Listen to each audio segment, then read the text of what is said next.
అందరికీ నమస్కారం. నిన్న తిరుపతిలో జరిగినటువంటి సంఘటన అత్యంత దురదృష్టకరం. ముందుగా చనిపోయిన కుటుంబాలన్నిటికీ కూడా ప్రగాఢ సానుభూతిని తెలియజేస్తాము.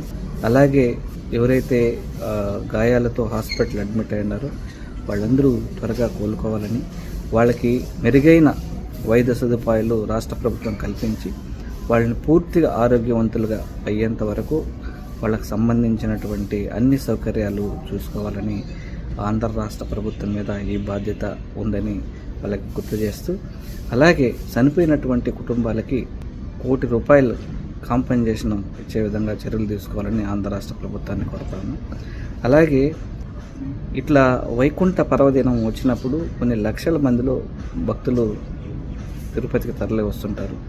ముందు జాగ్రత్త చర్యలు తీసుకోకుండా, క్రౌడ్ మేనేజ్మెంట్ ప్రాపర్గా చేయకుండా, అలాగే నిపుణులైనటువంటి ఉద్యోగుల మీద కక్ష సాధింపు చేసి వీళ్ళు వారికి ఓటేశారు, వీళ్ళకి ఓటేశారు, వీళ్ళు వాళ్ళ రెజ్యూమ్లో వీళ్ళు పనిచేశారు అనే సాకుతో వాళ్ళని పక్కన పెట్టి హరాస్ చేసి నిపుణులైన వాటిని విధుల నుంచి వేరే విధులకి బదిలీ చేసి దాని ద్వారా ఈరోజు క్లియర్ కట్గా క్రౌడ్ మేనేజ్మెంట్ చేసేవాళ్ళు లేకుండా, సమన్వయం చేసేవాళ్ళు లేకుండా ఒకరి మీద ఒకరు నిందలు మోపుకుంటూ కాలయాపన చేస్తున్నారు. ఇది కరెక్ట్ పద్ధతి కాదు. ఎందుకంటే తిరుపతికి ఇదొక బ్లాక్ డే అని నా అభిప్రాయం.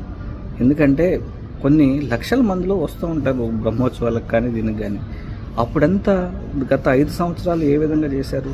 ఏ ఒక్క చిన్న పొరపాటు లేకుండా నిబద్ధతతో చేశారు. మరి ఇప్పటి కూటమి ప్రభుత్వం తిరుమలని కేవలం రాజకీయ కక్ష సాధింపులకి వేదిక చేసిందే కానీ, అలాగే ప్రచార ఆర్భాటాలకి కేంద్ర బిందువు చేసిందే కానీ, ఏ రోజు కూడా వచ్చే భక్తులకి మెరుగైన సౌకర్యాలు కల్పించాలని దానిలో పోటీ పెట్టుకోవాలి.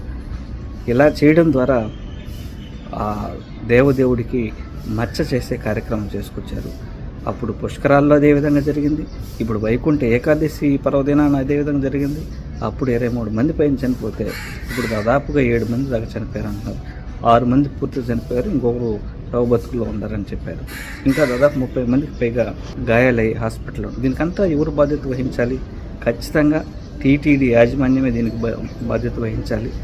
అలాగే రాష్ట్ర ప్రభుత్వం దీనికి బాధ్యత వహించాలని వైఎస్ఆర్ కాంగ్రెస్ పార్టీ తరఫున డిమాండ్ చేస్తాము.